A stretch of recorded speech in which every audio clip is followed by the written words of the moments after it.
Well, I want to ask you, who's been watching the television at night and following the World Swimming Championships, or whatever they're called? Who's been watching some of the races on TV? There's some exciting ones that are happening. Not many in the middle. No one? A few? No? You didn't even know it was on? Who didn't even know it was on? There's some great swimming action going on. I don't know if it's finished or not yet. But it's interesting. I was watching it the other night. I haven't seen all of it. And Ariarne Titmus, I don't know if you know who she is, quite a good Australian swimmer. She was commentating, and she's taking a rest, and she was actually on Channel 9, not in the pool. And so it was a bit different watching her there instead of on the blocks. I don't know if you know where she was actually born. I should have brought some Minties with me. I don't have any. Who knows where Ariarne Titmus was born? Oh, yeah, you would know. She was born in Australia. She was born in Tasmania and in Launceston. She actually was doing all of her swimming down there at a young age.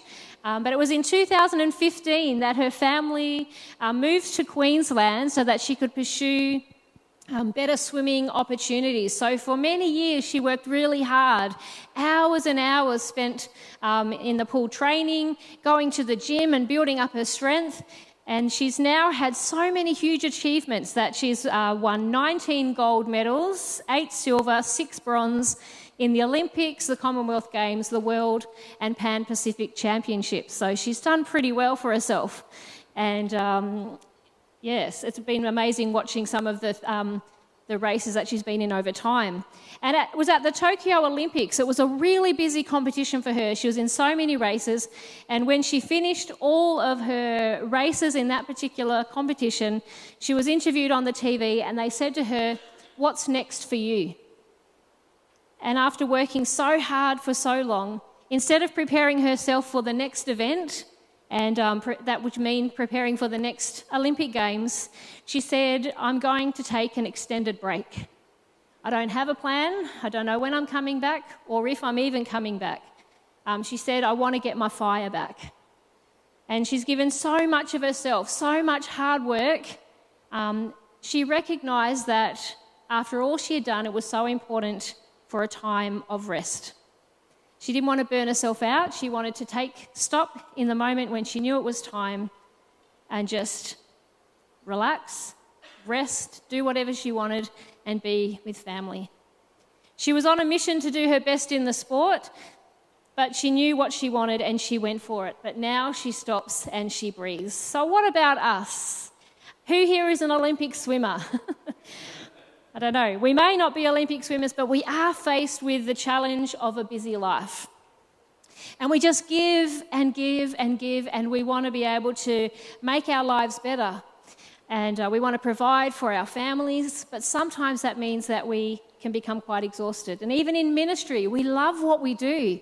And often if you talk with many people, they will love their ministry and the connections with community and the opportunities for relationship.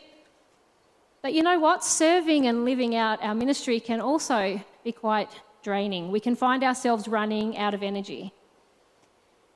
I wonder if you've ever asked yourself the question, how am I possibly ever going to get everything done? How am I supposed to fit it all in? Ministry, work, family, personal needs, it can become quite overwhelming or exhausting, in fact. But the Bible directs all of us to look, and there's a verse in Ephesians 6:7 which says, "Work with enthusiasm as though you were working for the Lord rather than for people."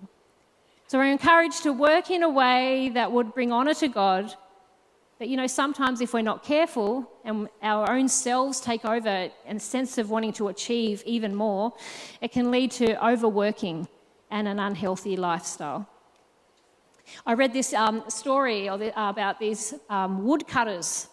Must be an American story. But they were out cutting the wood, and there's a young man, so we'll call him Rylan. And there was a much more older, experienced woodcutter. Let's call him Tim. We don't have a Rylan or a Tim in here, so we're all good. So Rylan was all about proving himself. He wanted everyone to see how good he was. So he challenged him to a contest. Who can chop the most wood in one day? Who's ever got out there with an axe and you chopped it in half straight away? Oh, Ali. Straight away, you've gone right through, sliced it like a cake. Yeah. or you're just hacking away at it trying to break it. Well, he had this competition. Who can cut the most wood in one day? So the next morning they started early, and Ryland noticed that Tim kept pausing and taking some time. He didn't know what was going on. He just heard him stop chopping. So thinking that he had an advantage, he kept going and pressed on, and he was confident of victory. And Tim's pauses, they continued throughout the day, and sometimes they would go up to 15 minutes. There'd be no work being done by Tim on the other side. But Ryland, although he was getting pretty tired, stubbornly he persisted and kept trying to win this competition. And at the end of the day, he was astonished to discover that Tim had felled significantly more wood than he had. And he was frustrated and he was confused, and he's like, how did that happen? And he said, Tim, how is this possible? You had so many breaks. And I just kept going all day to try to beat you. And Tim said, you know what? In those times when I stopped chopping, that's when I was sharpening my axe. Yours was getting blunt, wasn't doing as well, but I stopped to sharpen my axe. So, this story of these two woodcutters illustrates the importance of rest and using your time wisely.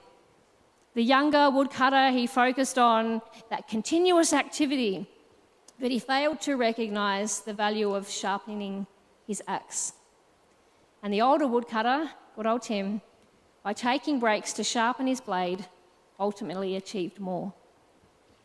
So maybe we find ourselves working extra hard to be seen as reliable. We want to have a good reputation. Maybe there are some who feel that they need to be seen as being busy because then it makes me look like I'm doing a lot. I mean, you are doing a lot, but it's about reward. It's about recognition. Culturally, we've been brought up always needing to achieve, but often, that can have some adverse effects for us as well. Rest is hard to come by when busy is being seen as like having a badge of honour. We look important. Sometimes us saying, I'm just so busy, is a way of saying, I'm so important, I've got so much to do. But in reality, we do our best to work and live our lives, but we need to remember it's important to balance, because we do have lots to do with productivity, but also the importance of caring for ourselves, making sure we don't become overtired, because what happens when we become overtired? Ask my kids. I'm a bit of a grump sometimes, so that starts to affect, sometimes, not all the time, it starts to affect our family and our life as well. The danger of constant busyness is that we can find ourselves growing not just physically tired, but also spiritually tired. Human tendency is that when we start to get tired, when we start to get bogged down with all the work that we're doing, we tend to drift away from God. Busyness is a real tension point. It stops us from being our best selves. So how do we balance everything? Does anyone have the magic answer? There's no real simple answer, but it's always something that we need to work individually at ourselves so that we can do our best for ourselves, but also our family and for our ministry. How do we make time so that we remain connected to God and to serve him in ministry in a wise and a fresh way? Well, let's have a look at the Bible reading that we had earlier from Mark 1:35 to 38. Firstly, we're looking at how Jesus modelled two things in this passage. How to overcome busyness. Well, he led a pretty full life. He had a lot to accomplish, yet he managed to do this while remaining connected to God. As well as training 12 disciples. He was out there, imagine, like if you got one-on-one with one person, it can take a lot of effort. He had 12 disciples, he needed to teach them, yet he still managed to stay connected to God. He didn't let the busyness of the world crowd out his relationship with God. He didn't get overworked to the point of burnout. He managed to maintain a close relationship with God despite all that he had to do. So how did he do that? Well, let's have a look. After a busy day of teaching, healing and preaching, and we read in Mark 1:35 that very early in the morning, while it was still dark, Jesus got up, left the house, and he went to a solitary place where he prayed. I have to say, I'm not tempted to get up early in the morning. And I'm definitely not wanting to go outside because it's too cold. But if you look at that for ourselves, how would we word that? I got up a little bit earlier to sit on the couch in front of the heater with a cup of tea to be able to have a chat with God before the kids got up and everything changed. How could we word that to suit our own setting? On my way to work, I turned off the radio and I had a chat with God. That was the moment that I could take to be still before God. In the midst of all the demands of ministry and preaching and serving and working hard for God, but also, our work life, our school life, and everything that happens around us, we need to find ways to stay connected and refreshing ourselves in solitude and prayer, or just stopping and saying, God, hey, I've got a rough day. Can you help me out with what's going to happen today? He took time aside.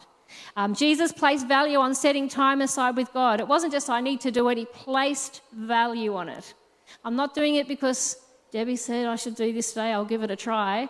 No, place value on it because it's so important and you want to build your relationship with God. Jesus modelled distraction-free time away from God. He would find places where he could get away. In Scripture, the solitary place is also translated as desert and wilderness. So it was this unpopulated place where there were not many people around, free from people, free from distractions. And Jesus invited his disciples to do the same thing.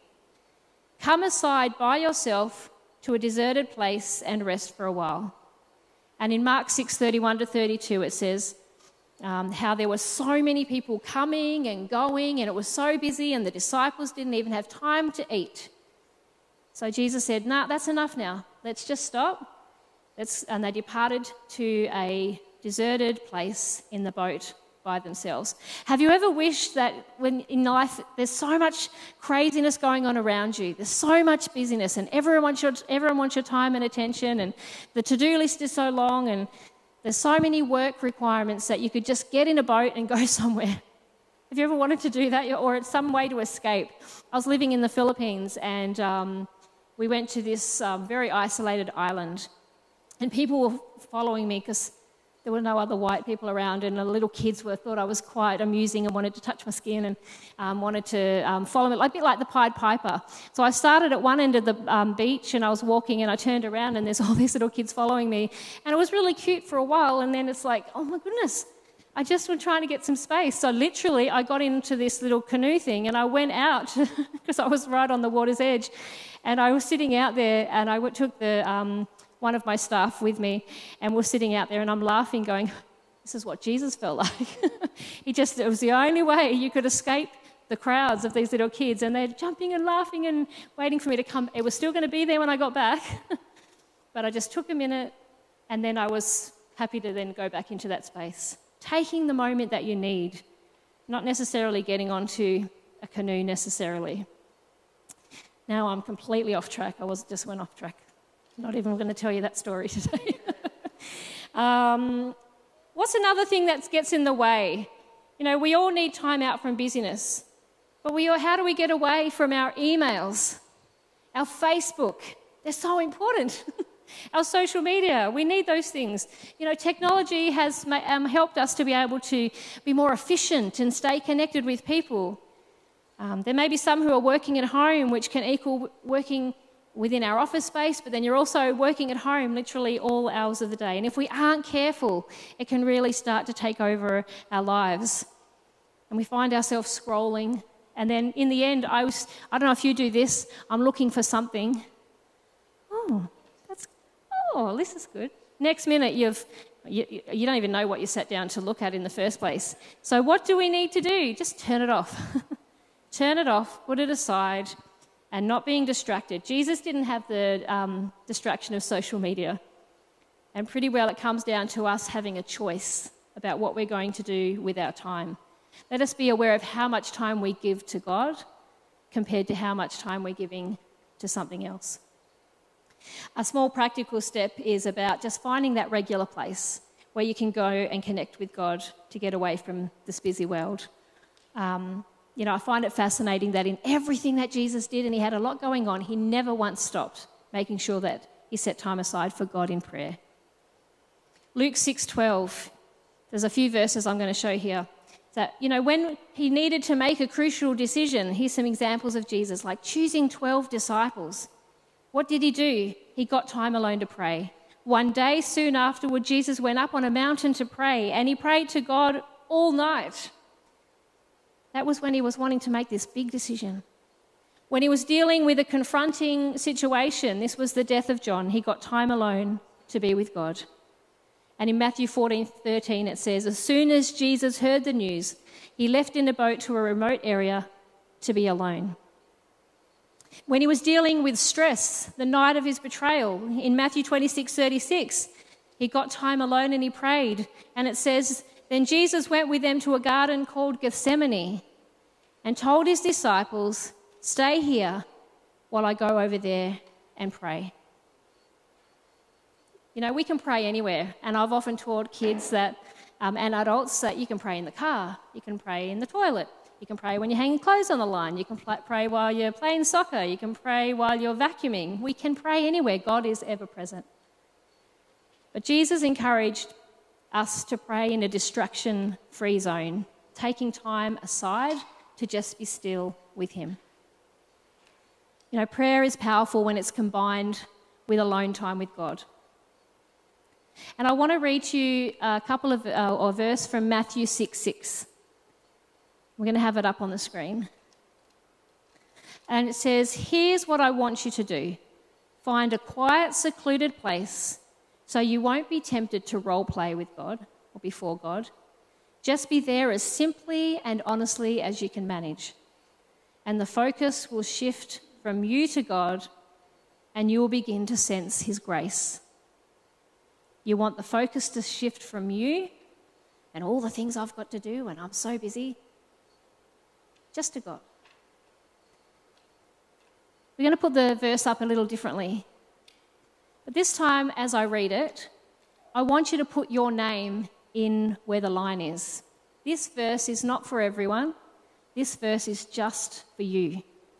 So I want you to read it as if it was just for you. So when it gets to the line in your mind, I want you to say your name. Here's what I want you to do. Find a quiet, secluded place so you won't be tempted to role play before God. Just be there as simply and honestly as you can manage. The focus will shift from you to God, and you will begin to sense his grace. Often, and I do this, when we preach, we always talk about we need to get involved in ministry, we encourage you to serve, and we need to be taking part in the mission of the church, and that's really important. There's so many opportunities to be in ministry and to live out our faith. But we can only give our best if we also take that time to recharge, to be renewed by the Spirit of God when we stop and when we rest and when we pray. So today it's really simple. I just want to encourage you to find your spot where you can be alone with God. 10 minutes over a cuppa every morning, maybe something at night where you just wander out for a walk around the block. Keep that fire burning within you to build your relationship with God. Shift your focus from you to him.